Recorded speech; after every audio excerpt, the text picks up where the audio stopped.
In order to have a dynamic exchange at the end, towards the end of the webinar, I encourage you to send your questions in through the chat. So now let me introduce my colleague, Koen de Koninck, who's an economist in my team, and he's also the lead author of the OECD report, Making Better Policies for Food Systems, which we launched in January this year. And he also authored a report in 2018 on concentration in seed markets. Before joining the OECD, he was a management consultant with Bain and Company. I'll leave it there and pass it over to Koen to kick us off. Thank you, Leanne. I'll share my screen.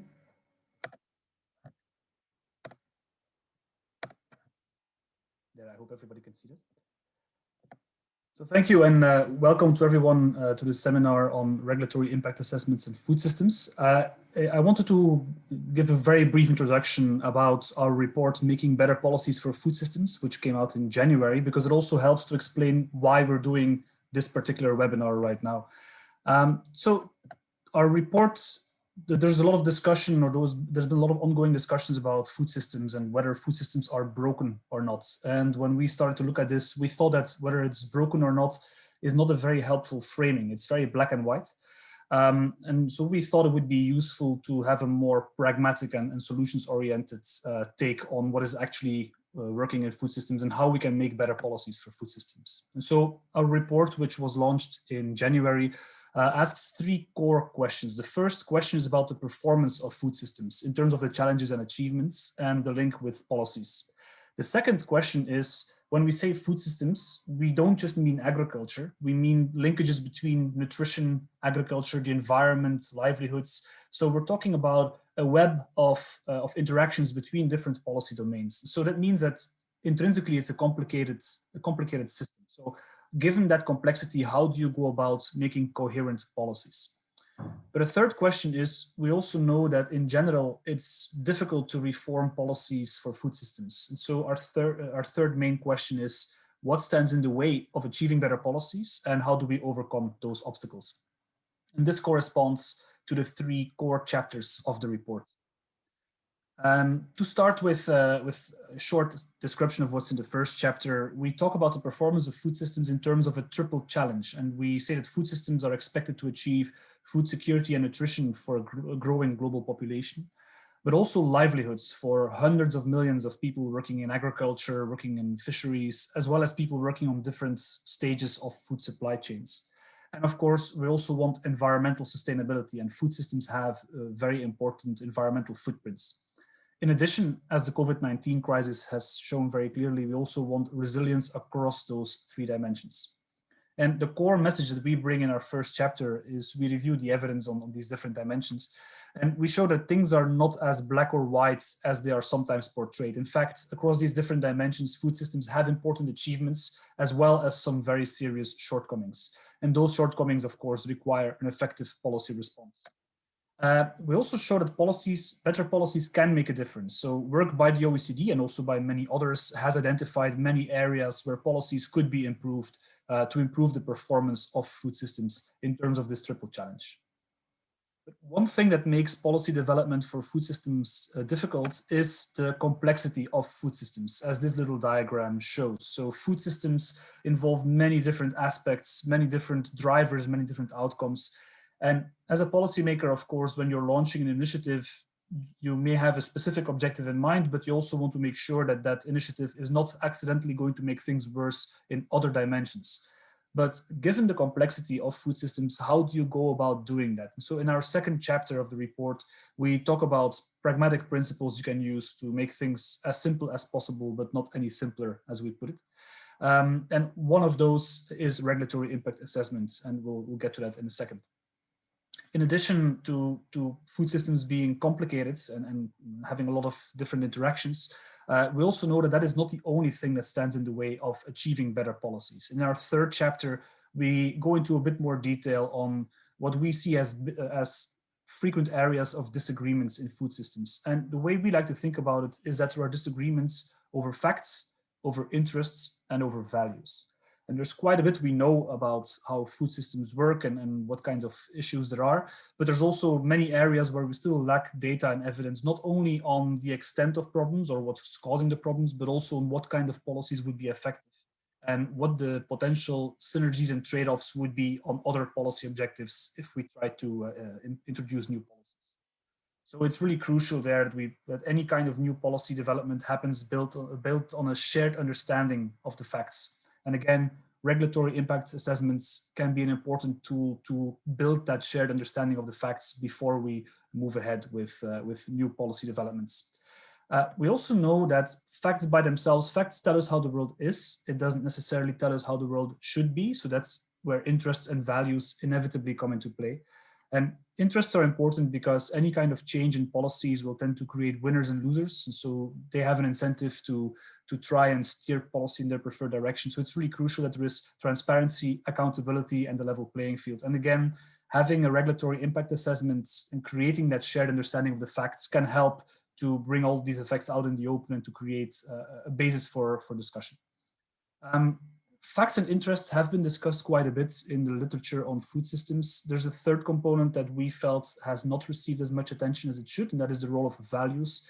And many issues in food systems are highly emotionally charged or have a strong ethical dimension. For example, discussions on the role of genetically modified organisms or animal agriculture. And value differences in a way are harder to resolve than disagreements over the facts or over interests, because for facts, in theory, you can gather more information. For disagreements over interests, in theory, you could find a way to compensate those who stand to lose. It's much harder to do that for values, to find a way that you couldn't really compensate somebody for violating a cherished value. So ideally there, what you should do is think of creative adjustments to a policy proposal to make it acceptable to people with very different backgrounds. And if that doesn't work, society will need to make a difficult decision. And recent OECD work has explored the possibility of deliberative processes where, for example, you take a random sample of the population, representative sample of the population, and you let those people engage in facilitated discussions with experts in themselves and then make recommendations to the government. A lot of the discussion in our report is not just about the what of better policies for food systems, but importantly about the how, the policy processes for making better policies. And that's not a coincidence. Food systems are highly heterogeneous. There's a lot of local differences from place to place. And any kind of policy recommendation, it's really difficult to come up with a one-size-fits-all policy recommendation. Any kind of policy would need to be tailored to local circumstances. So the question is really, what kind of policy process should people use to make sure that those policies balance the facts, the interests, and the values, and overcome those disagreements on facts, interests, and values. And that's why we're now in the process of organizing webinars on the how-to of how to make better policies for food systems. So on the 15th of April, we had a first webinar exploring how you could use deliberative processes to overcome disagreements over values. That webinar, like this one today, has been recorded, and so that is available, and that link will be posted in the chat. Today, we are organizing a webinar on how you can use regulatory impact assessments to get a better handle on those complex spillover effects and to create that kind of policy coherence that is so important and so challenging in food systems. And next Tuesday, we will build on that, and we'll have another webinar on how to make a national food strategy, and we'll be relying on the experiences of Canada and the UK in that respect. So I just wanted to finish by highlighting the deep expertise and wide expertise the OECD has on food systems, whether it's on obesity, poverty, food security, innovation, etc., etc. So there's a lot of know-how and a lot of knowledge within the OECD. And much of that work has been synthesized in our report, Making Better Policies for Food Systems. We also have created a web portal, which is a one-stop shop where you can find all this material. And of course, if there are any questions, please don't hesitate to reach out to us directly. Thank you. Great, thank you so much, Koen. So now let me introduce our second speaker. We're really pleased to have Daniel Trinca from the Public Governance Directorate and the co-author of the recent OECD report entitled Best Practices for Regulatory Policy joining us today. Daniel's the deputy head of the OECD Regulatory Policy Division and is leading the regulatory management and delivery team from the Public Governance Directorate. He's been working in this area of public administration reform and regulatory reform for more than 20 years, both at the national and the international level. So we're really happy, as I said, to have him joining us. He'll be presenting on regulatory impact assessments in the OECD countries. I'll hand the floor over to you, Daniel. If you could stick to 10 minutes, that would be great. Thank you. Thank you very much, Ian, for the introduction. I will try to stick to 10 minutes, even though it will be quite difficult in those 10 minutes to introduce a very important tool, regulatory management tool, as we like to call it, serving to ensure quality of government interventions, and especially quality of government regulations, laws, bylaws, ministerial decrees, and other means that are serving the purpose of regulating the behavior of citizens, businesses, NGOs, public sector organizations, and other actors. What you can see, hopefully, on the screen is the official definition of RIA as we use it in the OECD, which, as all definitions, is quite long and boring. But if I simplify it, it's basically about trying to identify and, if possible, quantify all benefits and costs that are stemming from different regulatory and non-regulatory solutions to a given problem. RIA is usually carried out by civil servants responsible for making regulations, developing a regulation, drafting laws, and in the ideal case, they are always supported by some analytical units that are helping them with the analysis, with the collection and processing of the data. And I will get back to this later. In many countries, there's always a regulatory oversight body overseeing the quality of government regulations. On this scheme, you see a simplified RIA process. Basically, it starts with the definition of a problem. And it's a crucial phase, actually, because it goes against the primary instinct to solve everything with a new law that we can see in many OECD countries. So in the beginning of the RIA process, you need to define the problem. You need to set policy objectives that are preferably smart, measurable, specific, etc., etc. Because they serve two purposes, these objectives. A, they help you, if you have the objectives identified, it helps you to find different solutions to the given problem to achieve those objectives. And also setting those objectives will help in the future to evaluate whether the chosen solution is serving the goal for which the regulation has been adopted. In the subsequent phase of RIA, civil servants should identify all potential solutions to a given problem, and not just the regulatory one. So not just creating a new law or amending the existing regulations, but also to try to identify some non-regulatory solutions, such as economic incentives, information campaigns, or delegating regulating power to private subjects, so self-regulation or co-regulation. For all these alternative solutions, civil servants should try to measure the costs, the benefits, and the risks stemming from those alternative solutions. And then in the end, hopefully, they will choose a preferred solution, design the regulation, draft the law, and also think about how the law will be enforced, how compliance will be promoted and ensured. So RIA, if implemented properly, helps to control the quality of regulations and really contribute to the quality of the overall regulatory framework.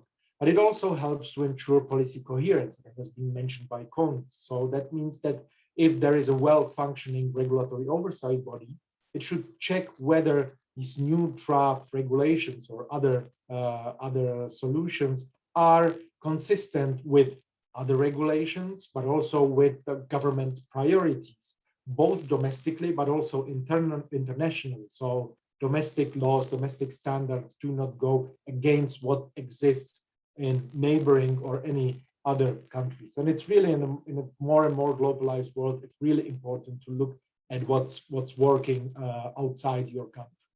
It also helps to base policy making and regulation making on evidence, on the available expertise. And most importantly, it helps to answer the question, is really a regulation the best available means to solve the given problem, or there might be other potential solutions. And it also helps to make the process and regulations more transparent, because policymakers, politicians, but also individual civil servants are obliged to justify their solutions, to basically tell regulated subjects and other stakeholders what are their decisions based on. I should probably say that RIA does not replace standard democratic decision-making. These are still elected officials who are elected for making those decisions. But RIA should give them the best available background analysis, the best available information to make these informed decisions. This is the structure of the OECD best practice principles on regulatory impact assessment. They were divided into 5 groups. And of course, we don't have time to go through all of these best practice principles, but let me highlight some of them. In the first group, you need to build a commitment, a buy-in for regulatory impact assessment. And maybe most importantly, governments need to enable public control of RIA. So ideally, RIA should be published before the decision is made to enable control of all stakeholders that can comment on the quality of the analysis and the data, and maybe provide more information or provide more data. It's really important for a well-functioning RIA system to have the right governance, the institutional setup. It's important to have efficient regulatory oversight that I have already mentioned. It's a crucial precondition for a successful RIA. And it's also important to have other regulatory management tools in place. We like to compare regulatory quality to a swimming pool. So if you install a filter, which is RIA, to make sure that only clean water is flowing in, you also need to clean the swimming pool from time to time. So you need to review the existing regulations to make sure that they are fit for purpose. Therefore, RIA needs to be integrated with this tool, but also with well-functioning stakeholder engagement system. The third group, we're talking about embedding RIA through strengthening capacity and accountability. So you need to provide training, you need to have guidance, and the exceptions from doing RIA should be rather limited. The fourth group is longer, so maybe I will spend a little bit more time with that. But we are saying that no RIA can be successful without properly defining the policy context and objectives. So you need to start with carefully looking around what kind of regulations already exist, what is the policy context, and if you just don't need to maybe enforce the existing regulations better, if you just maybe should inform regulated subjects about their rights and also obligations, maybe this will help.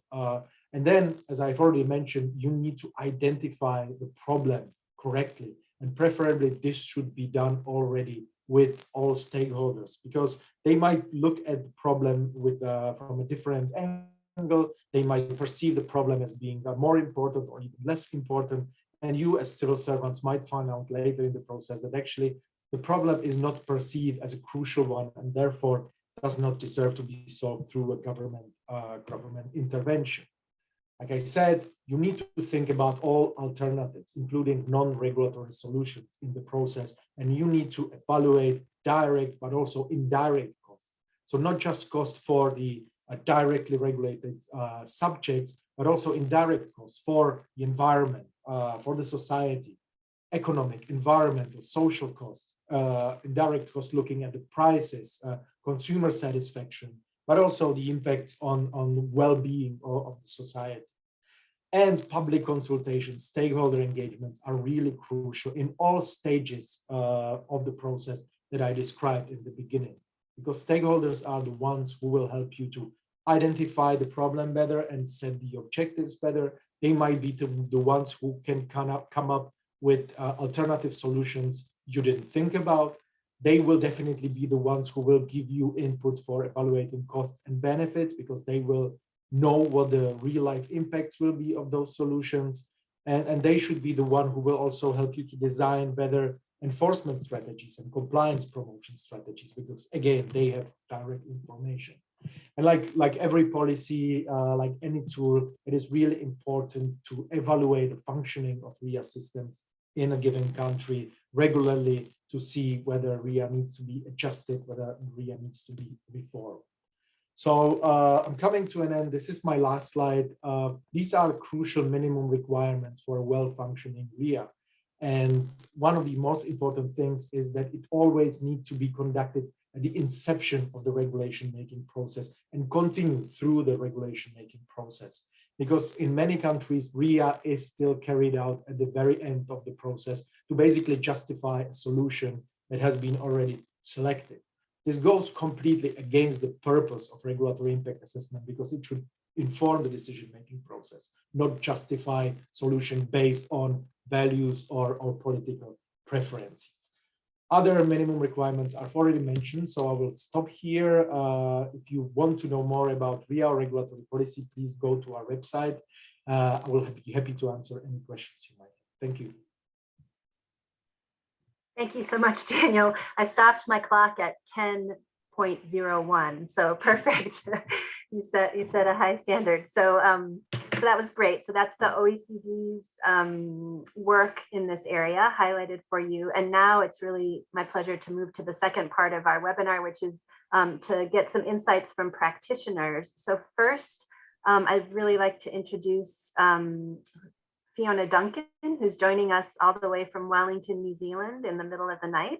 And following Fiona from Helsinki, Finland, we have Heli Hatunen. So Fiona is currently the Director of Food Policy, Science and Skills, leading a team of analysts on food policy development, enhancing skills and regulatory stewardship. Her team includes the regulatory unit of the Ministry for Primary Industries from New Zealand. Before taking this role, Fiona was a lead agricultural trade negotiator for the ministry, and she's also had the experience of being posted to Geneva as the agricultural counselor to the WTO, so our paths had crossed in previous lives. Fiona will be presenting on her experiences on developing regulatory impact assessments and the recent inclusion of climate assessment impacts as part of the RIA process. Fiona, the floor is yours.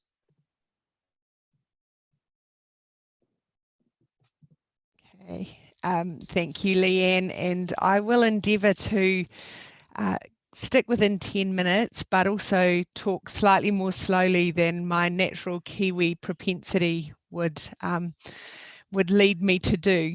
I just wanted to talk briefly about food legislation and regulatory impact assessment in the New Zealand context, just to provide a little bit of context around that. Can I get the next page, please? Very quickly, for us, high quality food legislation is significant and hugely important. You'll see from this slide that in New Zealand, food production makes up 9% of our GDP. It's worth, exports last year were worth US $27 billion. Imports were worth 3.8 billion US in the same year. So over 80% of the food we produce, we export, and it's worth a good percentage of our population being employed in those sectors. Just to move on, in my team, we look after the food legislation that's associated with food safety. So when we're talking about producing good legislation and regulation to support food production, in our area, it's largely around food safety. And when you see how much food we export and how much we import, the food safety objectives are hugely important. Our catchphrase or the objective for New Zealand food safety is that New Zealand food is trusted by everyone, everywhere. And that means that we have to have a robust food safety system. We have the Minister for Food Safety in the New Zealand system is responsible for 4 pieces of legislation. And obviously there's a range of other legislation that impacts on the system more broadly. So things like the Biosecurity Act, Fair Trading Act are all managed by other ministers, but we have a strong interest in the robustness of those systems. In terms of how we apply regulatory impact assessment to those processes, as Daniel just talked about, a lot of those objectives are very, very familiar to us in New Zealand. So our government requires impact analysis to support and inform their decisions on regulatory proposals, including those for food safety. So the cabinet process in New Zealand has a requirement for a regulatory impact statement to be included in every cabinet paper. And our regulatory impact statements are generally ultimately published and made publicly available whenever the legislation is either tabled in Parliament or is the regulations are approved by the Executive Council. So our regulatory impact statements are made available to the public. A really a bit of a definition for a regulatory impact statement is for us, not yet, is for us is that a cabinet paper belongs to the minister, a regulatory impact statement belongs to the department. So it's a piece of work that is intended to demonstrate the department's analysis of a particular problem.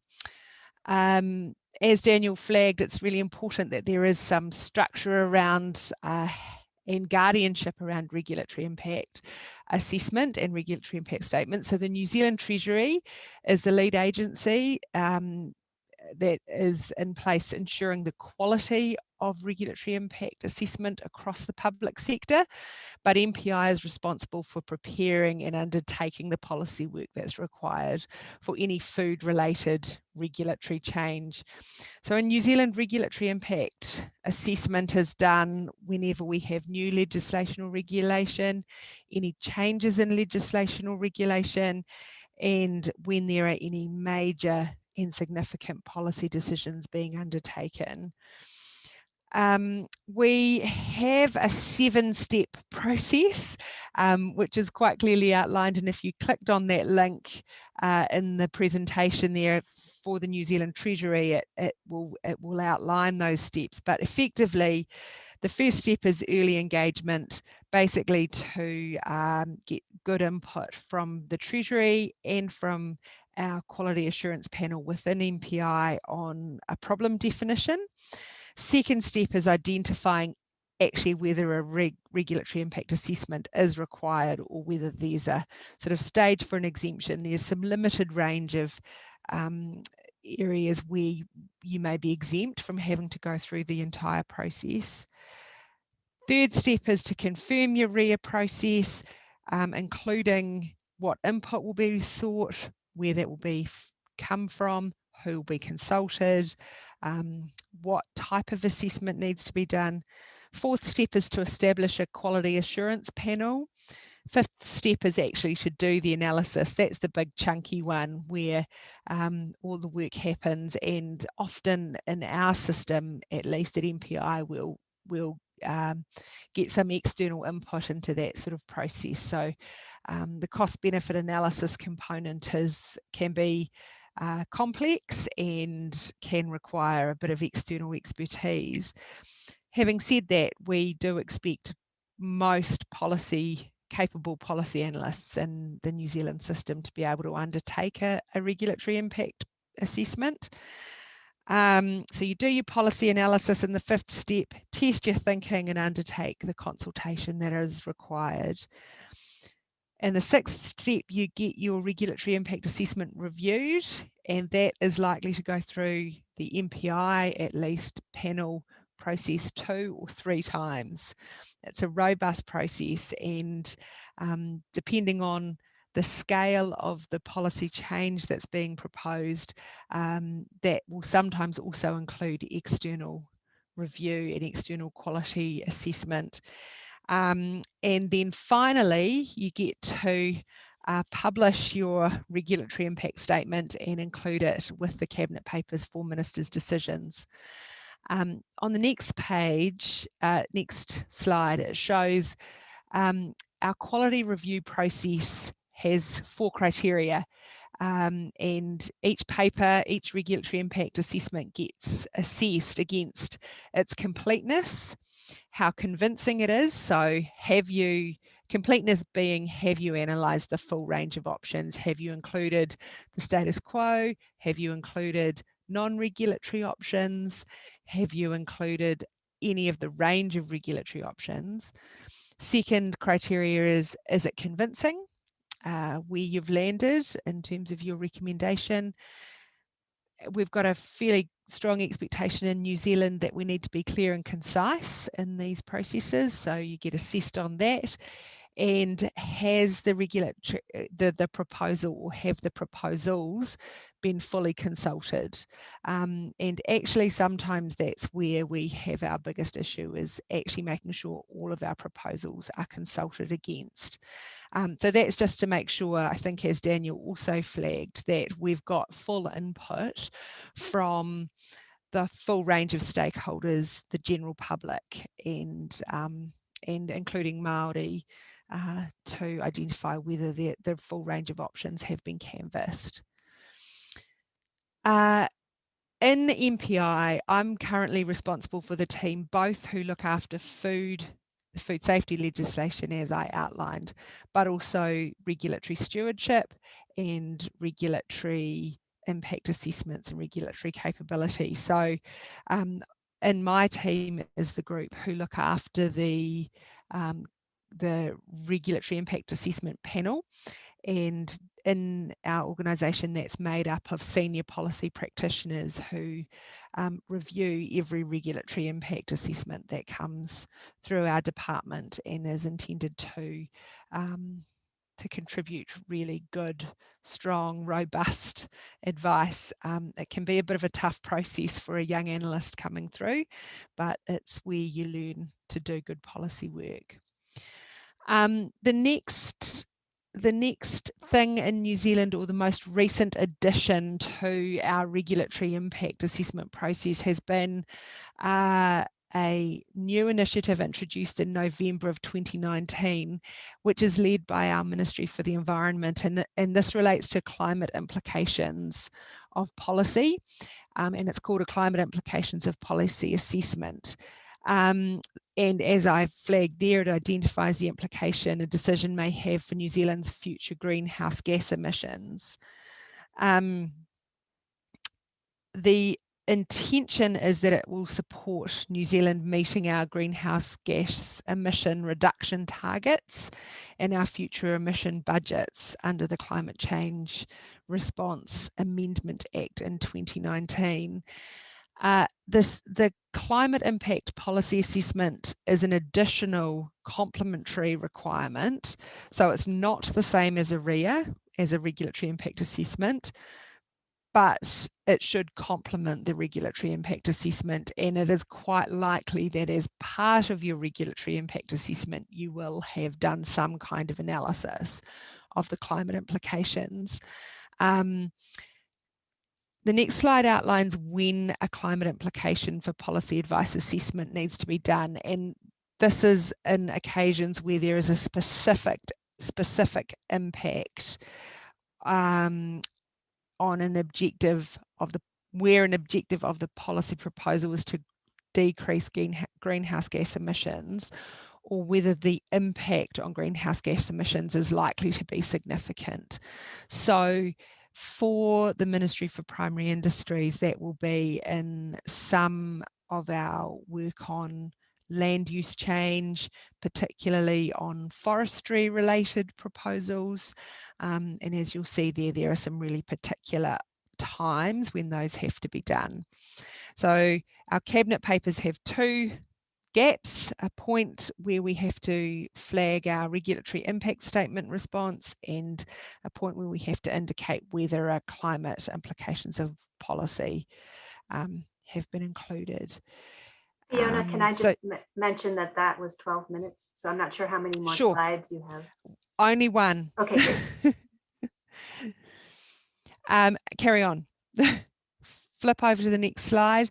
The other additional thing that we have in our cabinet process is a requirement to make an impact of population implications, including for in New Zealand Māori, which is in our Indigenous population, Pacific people, ethnic communities, children, senior, disabled people, women, gender diverse people, veterans, and rural communities. So that was a quick run through. Thanks, Leanne, and thanks for flagging that my time was up. Any questions, I'm happy to respond later. That's great. Thank you very much, Fiona. That was really a good overview. And just a reminder to people, when we get to the questions, we may have about 10 minutes. You can put your questions into the chat. So we're moving to our final speaker. So we're really pleased that Heli Hatunen is with us. She's the Ministerial Advisor for the Ministry of Social Affairs and Health in Finland, where she's responsible for the promotion of health and well-being. She's the Secretary General of the Advisory Board for Public Health. She has over 20 years of experience in management, development, and research of social health care, including health promotion and prevention. Heli is going to present on the inclusion of health and well-being in RIA assessments in Finland. So Heli, the floor is yours. You have 10 minutes. Thank you. Thank you very much, and it's my pleasure to be here today. And maybe the next slide, please. I go straight to the my presentation. Here, I just wanted to show you that the impact assessment in Finland, it's a kind of long way process how we have developed that. So it's based on the cross-sectional promotion of health and well-being, because it's a very deeply embedded in Finnish policy as a part of Nordic welfare model. Maybe some of you have heard about that. And it's also in line with One Health approach and also the implementation of the SDGs. And I also want to raise the economy of well-being approach, which has been launched in Finland quite widely during last years. And it's very important for us to show that there is connections between health and economy, and also between environment. So that's why I wanted to raise that, because it's the way how we develop our impact assessment system and the thinking behind the impact assessment. Next slide, please. Here you can see, because it's in Fiona's presentation, there was also a number of different approaches in the population assessment. And here is also some examples how we in Finland, how human impact assessment integrates different forms of social and health impact assessments. And it's a kind of overreaching concept that combines and brings together all different approaches which we need to consider when we carry on the impact assessment. And in Finland, for example, we have already a kind of how I can say, kind of systems or ways of working, how we carry on impact assessment, for example, regarding children, gender, health, social equality, linguistic approaches.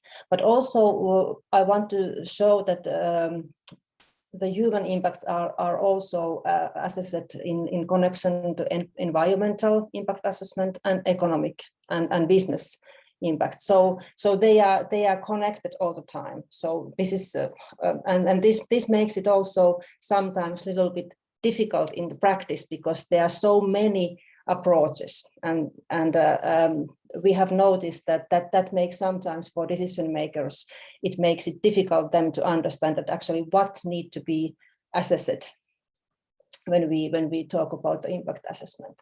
Then the next one.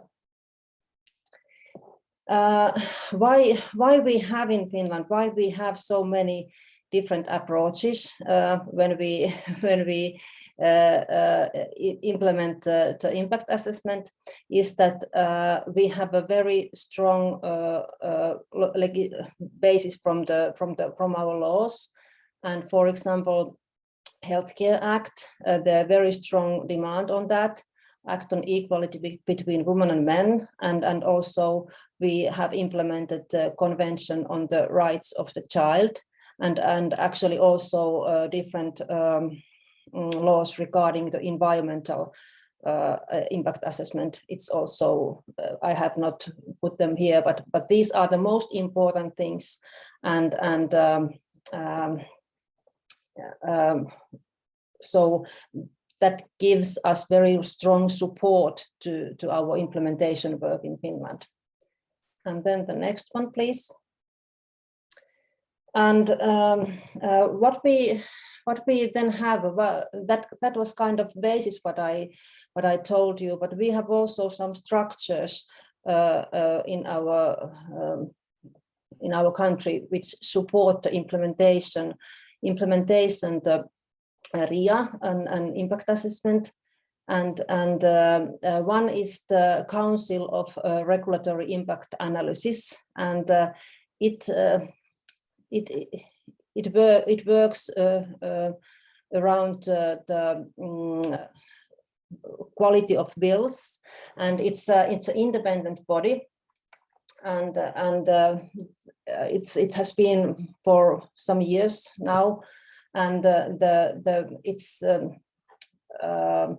the main task is to improve the quality of bill drafting, and also it gives kind of recommendations how to improve it, and because they don't have resources to make the impact assessment to all bills, so they select the government proposals and they then make the evaluation on them. So in Finland we have a system that in every as Fiona said also in New Zealand, that in every decision or and all the lawmaking process they have to do the impact assessment, but this body they evaluate if we have done it in proper way. So and they usually they select the most important kind of reforms or most important laws. They make the evaluation and then they give their recommendations. Those statements are public and it's very important, and but they analysis they are not binding on ministries. But my experience is that they are taken very seriously. So if we get the feedback that we should improve something, we do it. So it's our way of working. So usually we have to take some more deeper analysis, what are the impacts and so on. Then the next slide, please. Then is the case example. I was not so sure if I want to they take this in this presentation, but anyway, this is a kind of a real life experience. So we have I think that we have in Finland we have a very good system already, but in the real life everything doesn't go like in the books, and this is one of those examples. A few years ago, first of all, I need to say that in Finland we have a very strict alcohol policy, may I say so, and also we have a kind of government monopoly in alcohol selling, so it's a very strongly regulated, and a few years ago there was an aim to kind of update or redesign some of those regulations, and also to find a kind of balance that how we can have a modern system and also to take care of that impacts on the people's health, and the comprehensive reform of the Alcohol Act, and there was a lot of discussion in Finland, and also, of course, because of that, we did it very carefully assessments, different kind of impacts, and as I said, there are different aspects, and we considered that what are the economic benefits, and also we make the impact assessment on health and well-being, and the result was that 20% producers and sellers will get some economic benefits if we do modernize our legislation, and the consequences will be that alcohol consumption will increase, and it's quite obvious that after that negative social, health and economic effects of alcohol will rise. So what happened? I have to say that we had a lot of discussion in Finland because of that. The law was accepted in the parliament, and but I think that the benefit was that we had a very good discussion, and we also pointed out that what we need to do to try to prevent the consequences of that law. So it made the visible that what are the consequences if the decision makers make some kind of decision. So someone may say that, oh, it doesn't affect or it doesn't change the decision. It might be so, but anyway, I think it's also important that the decision makers know, and then they are very well aware if the decisions have some harms. So it was kind of value-based decision. They had the facts, but they wanted to make a different decision based on their values. So and I think that we cannot say that some value is wrong or right. Fact can be wrong or right, but value cannot. And I think that was important because in the beginning of the discussion, there was also kind of alternative facts in the discussion.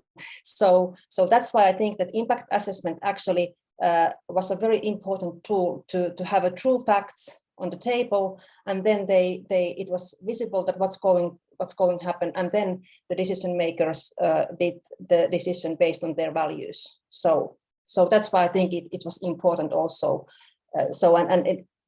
Despite of that maybe the decision was not what we expected as a health promotion perspective. Yes, and then next one. Heli, can I just tell you, we're at 11.5 minutes. I'm not sure how many slides you have. Yeah, sorry. Yeah, I just run very quickly. Yeah, and this is just a very short example that what is going on at local level, and because Finland is the country of different kind of statistics, so we also know that how municipalities implement the impact assessment in their decision making, and red color is that it's not going very well, and yellow it's a kind of average, and the green ones are those who we really want to be more in our country. So this is just an example that it takes time to implement the system in a different kind of organizations. Next one, please. And then I just, because I in the beginning I said that the kind of cross-sectional work and cross-sectional understanding on health and well-being, it's very important when we implement the impact assessment, human impact assessment. That's why we need also the supportive discussion in a government level and a national level. So the advisory board is for that. So we create common understanding on health and well-being by using that kind of structures in our country. Next one. And then this message is that use the kind of window of opportunity. And I know that COVID crisis has been very, I don't say it's a good thing, but because of that, we have noticed that it's more important to make the impact assessment in our decisions, that what kind of impacts there are when we, for example, make our exit strategies in different countries. And next one, please. And shortly, next steps, I want to raise the last point is that we need to increase knowledge and skills also of the policymakers and politicians. And that's why in Finland we have now developed online courses. We try to support the implementation at national level, for example, in different ministries, and also at municipal level. So we support them by doing these educations, but of course different kind of other material and so on. Thank you, and sorry over time. Thank you so much for that really rich description of what's going on in Finland. So I have my eye on the clock, and I've been trying to be very disciplined in these webinars so that we only have an hour.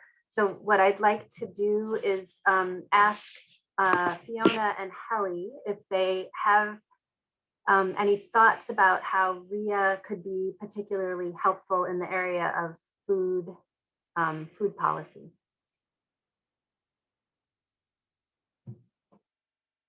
Food systems policy.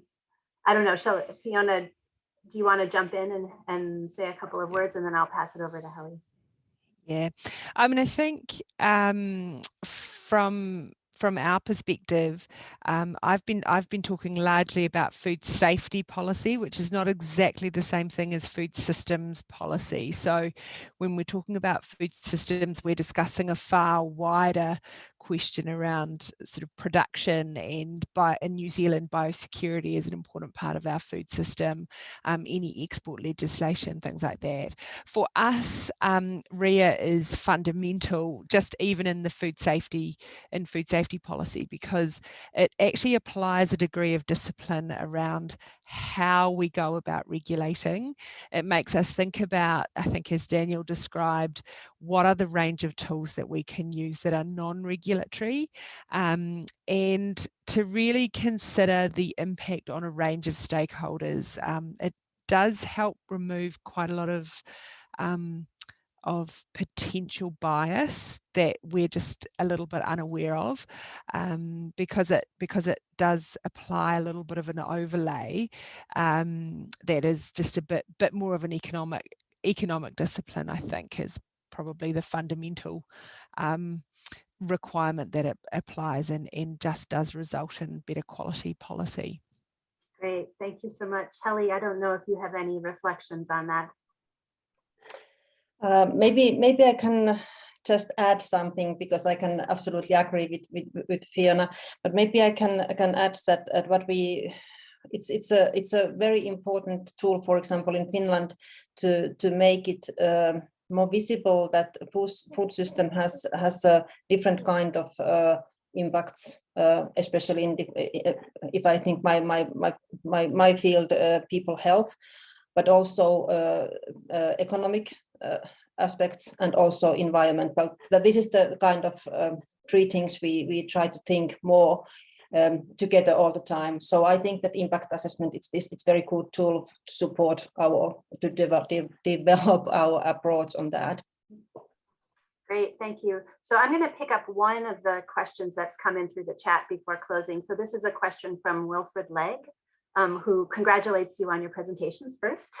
And then he says, RIAs are nationally defined, designed, and delivered, but how does trade exert an influence with regard to different regulatory regimes in importing and exporting countries? So I'm not sure if either of you would be particularly, I'm kind of looking at Fiona because I know of her trade history. Yeah, I mean, Wilfred knows New Zealand quite well, I think. So I think that might have been primed for me, and he's channeling one of our mutual friends, Neil Fraser, in a comment like this. But I mean, in New Zealand, as part of our regulatory impact assessment, a trade impact is part of the cost benefit analysis. As I said particularly for our food systems, in my early presentation, 80% of what we produce in New Zealand is exported. So when we are doing a regulatory impact assessment, a part of the economic impact is going to be, does it support our trade framework, or does it undermine it in any way? And that has a huge impact on what the outcome of your regulatory impact assessment is, and is usually the role of trade is part of one of the criteria that we have as an overlay as well. So yeah, for both import and export. It's interesting, we export 80% of the food we produce, but actually something like 60% of the food we consume is imported.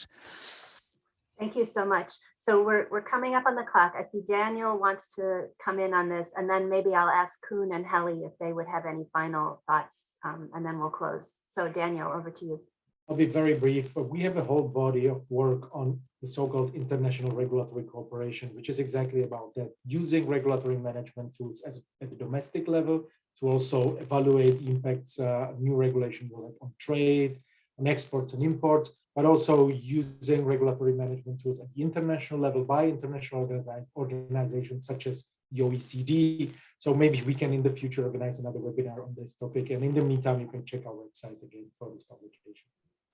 Great, thank you so much. We're always looking for new webinar ideas. Heli, do you have any final thoughts that you'd like to add in?